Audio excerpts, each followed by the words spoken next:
Could Ethiopia invade Eritrea? A question that might seem simple on the surface, but when we dig deeper, it unravels a web of complexities. Let's first take a look at Ethiopia, a country with a population of over 100 million people, making it the second most populous nation in Africa.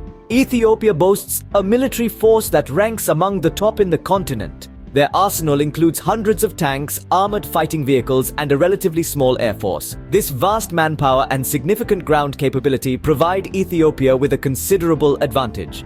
Now, let's turn our attention to Eritrea, a much smaller nation with a population of around 6 million. Despite its size, Eritrea maintains a robust and disciplined military. Eritrea's military strategy primarily focuses on defense.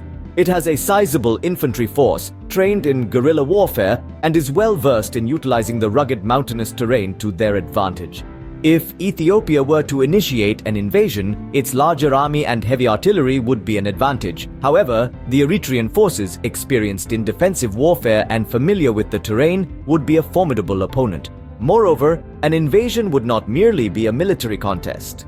It would also have significant political implications. Both countries have had strained relations since the Eritrean-Ethiopian War that ended in the early 21st century.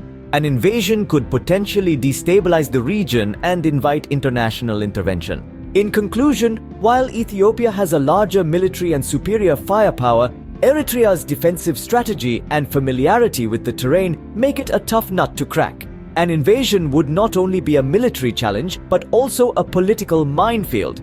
Therefore, the question isn't just, could Ethiopia invade Eritrea, but rather, would it be worth the potential costs and consequences? As we've seen, the answer is far from straightforward, and the complexities of such a situation are vast. It's essential to understand that military might is not the only factor in determining the outcome of a potential conflict. The terrain, defensive strategies, political climate, and international response all play crucial roles. So, while Ethiopia may have the capability to invade Eritrea, the question remains, would they, and at what cost?